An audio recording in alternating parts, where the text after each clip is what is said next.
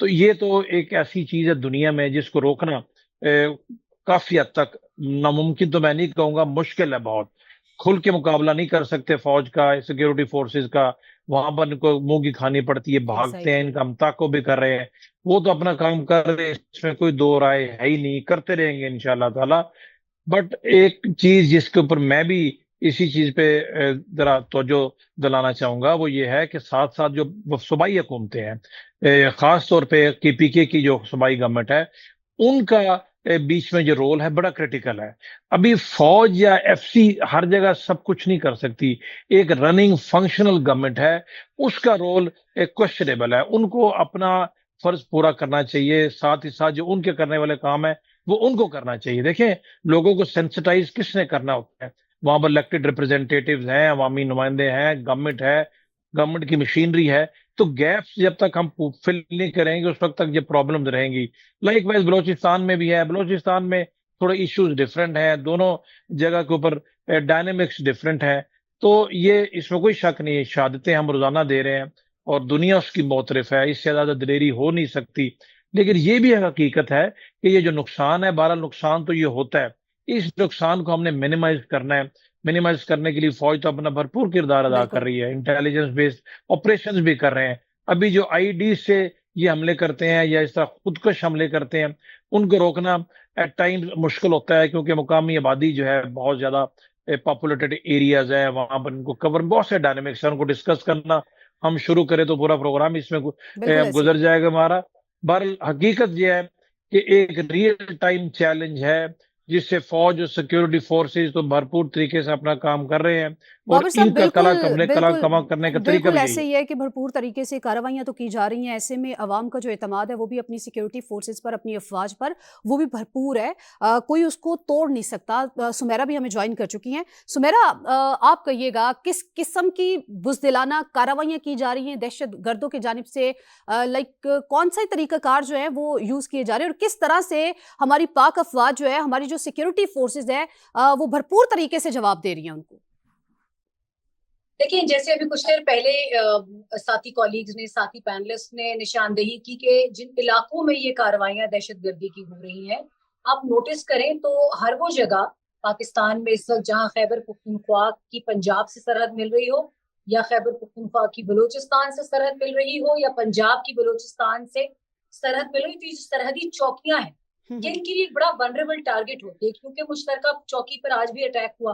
اور ہم تو جتنے عرصے سے یہ کائنیٹک آپریشنز اور ملٹری کے آپریشنز اور جتنا ٹیررزم کے آفینسز دیکھتے آ رہے ہیں، اس میں سب سے ونریبل پوائنٹ یہی سرحدی چوکیاں ہوتی ہیں. DI خان کی جو سرحدیں ملتی ہیں، اب یہ جس جگہ پر آج بھی مشترکہ چوکی کے اوپر ہوا، وہاں پر آپ دیکھیں کہ انفراسٹرکچر اوور دی ایئرز بہت مضبوط بنا دیا گیا، کیونکہ پہلے پھر بھی کمیاں تھی، ریسورسز کم تھے. جب یہ وار آن ٹیرر بھی شروع ہوئی تو اس علاقے کے اوپر سب سے بڑی، یہ علاقہ ہمیشہ سے دہشت گردوں کے ریڈار پر رہا ہے. کیوں؟ کیونکہ یہیں سے آگے جب آپ ٹانک، جنڈولا، DI خان اور ان علاقوں کی طرف سفر کرتے ہیں تو آپ کے سامنے پاکستان کی ٹرائبل بیلٹ کا ایک وسیع علاقہ ہے، اور وہ دشوار گزار پہاڑی علاقہ ہے. آگے ریتلے میدان بھی ہیں. اس طریقے کی ایسی رکاوٹیں ہیں جو کہ ملٹری کے لیے، کیونکہ ملٹری ایک ڈسپلن سے چلتی ہے، آرمی ایک ڈسپلن سے اپنے ٹروپس موومنٹ کرتی ہے، یونٹس ڈپلوائے ہوتی ہیں، گیریزنز بنتے ہیں، چھاونیاں بنتی ہیں، اور پھر اسی طریقے سے ٹیررزم کو کنٹین کرنے کے لیے مختلف اسٹریٹجیز اپلائی کی جاتی ہیں.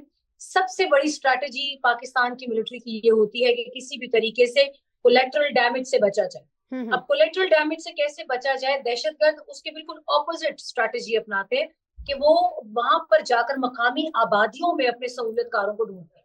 اور یہ چیز اب ڈھکی چھپی نہیں ہے کہ پاکستان میں ہمیں زیادہ ڈیمیج یا ہماری جو شہادتیں بھی زیادہ اس لیے ہوتی ہیں کہ فوج عام عوام کے نقصان کی وجہ سے بہت پھونک پھونک کر قدم رکھتی ہے، اور چادر اور چار دیواری اور کا تقدس ڈیفینیٹلی ایک اور ایسی سمیرا چیز یہ کا بہت خیال ہی رکھنا. زیادہ حساس معاملہ ہے، تو ڈیفینیٹلی بڑا سوچ سمجھ کے بھرپور حکمت عملی کے بالکل. ساتھ ہی کوئی نہ کوئی قدم اس کے بارے میں اٹھایا جا سکتا ہے. میں چاہوں گی کہ ہمارے ساتھ یہ بھی شیئر کیجیے گا کہ ابھی تک کی جو بھی کارروائیاں کی گئی ہیں یا حالیہ واقعات پیش آ چکے ہیں، اس میں پاک فوج ہو، پولیس ہو، CTD ہو اور انٹیلیجنس ادارے ہیں، ان کے درمیان مشترکہ آپریشنز نے کس حد تک مؤثر نتائج دیے ہیں، ذرا یہ بھی حقائق شیئر کیجیے گا ہمارے ناظرین کے ساتھ. دیکھیں آپ نے ایک دم سے ایک اسپائن افیکٹ دیکھا ہوگا, سرج دیکھی ہوگی ٹیررزم کے واقعات پہ. پچھلے سال 2025 بہت ہی ایک فوریز قسم کا سال گزرا ہے, سیکیورٹی فورسز نے کاروائیاں بھی کی, مگر اس کی وجہ کیا تھی؟ اس کی وجہ یہ تھی کہ جب سے افغان ریپیٹریشن شروع کی گئی ہے, جب سے انلیگل افغانز کو واپس بھیجا جا رہا ہے 2023 سے آنورڈ. اور میں یہاں یہ بھی کلیئر کر دوں کہ جتنا بھی باہر پاکستان کے خلاف باہر بیٹھ کر پروپیگنڈا جب کیا جاتا ہے تو وہ کہتے ہیں صرف افغانوں کو بھیج رہے ہیں, جبکہ بات درست نہیں ہے. یہ ایک انلیگل فارنر ایکٹ ہے کہ جس کے ذریعے تمام تر انلیگلی ریزائڈنگ فارنرز کو بھیجا جا رہا ہے. بدقسمتی یہ ہے کہ اس میں زیادہ تر وہ لوگ ہیں جن کی ہم 50 سال سے زیادہ سے مہمان نوازی کر رہے ہیں, تو ریڈار میں بھی وہی آتے ہیں. آپ جس سوسائڈ اٹیک کو اٹھائیں, جس B B I D attack کو اٹھائیں, جس آئی ڈی اٹیک کو اٹھائیں, اس کے پیچھے سے آپ کو افغان شہریت ملتی ہے. تو اب ہم کیا کریں؟ اب اگر صومالی شہریت ہوگی تو صومالیہ ہی بھیجا جائے گا ان کو واپس ڈیٹین کر کے اور ان کو انٹیروگیٹ کر کے. لیکن افغان اس کے اندر ایک بہت بڑی تعداد میں شامل ہے. یہاں پر میں آپ کو یہ بتا دوں کہ آپریشن عزم استحکام کا نام دے دیا گیا تھا ایک پروپیگنڈا بنانے کے لیے, جبکہ لوگوں نے سمجھا ہی نہیں کہ وہ ویژن عزم استحکام ہے, اور یہ اس تمام آپریشنز کا نچوڑ ہے کہ جن کو ماضی میں پاکستان کی ملٹری انفورس کرتی رہی اور اس کے بہت خاطر خواہ نتائج ملے. حتیٰ کہ جب ہم نے رد الفساد شروع کیا فروری 2017 میں, وہ آپریشن تھا کوونگ آپریشن مینلی, کہ اس میں ہم نے صرف پاکستان کے پورے علاقے میں صرف یہ دیکھنا تھا کہاں کہاں ریڈ لائن آ رہی ہے, جبکہ دہشت گردی کے اوپر بڑی حد تک قابو پا لیا گیا. اب 2017 سے 2021 تک کی کامیابیاں بہت ٹائم لگ سکتا ہے اس میں گنوانے میں, مگر جیسے ہی نیگوسیشن کی طرف ان کے ساتھ گئے, انہوں نے دوبارہ پنجے گاڑے اور دوبارہ سے وہ خوریزی پاکستان میں شامل ہوئی. پاکستان کے لوگوں کا نقصان ہوا, فورسز کا بہت بڑا نقصان ہوا ہے ڈیلی بیسس پہ. تو اب اس کو وفاقی ایپکس کمیٹی سے جو منظور شدہ جو ویژن عزم استحکام ہے اس کے تحت لے کر چلا جا رہا ہے. میں آپ کو بتاؤں اس کامیابیاں بہت خاطر خواہ کامیابیاں ملی ہیں. سب سے بڑا کریک ڈاؤن ہوا ہے ان دہشت گردوں کے سہولت کاروں. آپ مانیں, آج آپ مانیں گی کہ سہولت کار بہت عرصے تک چادر اور چار دیواری کے تقدس کے پیچھے چھپتے رہے, اور آج فورسز نے اس کو انٹیلیجنس کے ذریعے, اسمارٹ انٹیلیجنس کے ذریعے اور انٹیلیجنس بیسڈ آپریشنز کے ذریعے, you have to pay a lot of credit to your intelligence agencies کہ ڈے ان ڈے آؤٹ انہوں نے بہت کام کیا ہے, اور اس وجہ سے ہمیں خاطر خواہ بالکل سمیرا, ان کو یہ highlight کریڈٹ دینا بھی چاہیے, یہ بنتا بھی ہے ان کو کریڈٹ دینا.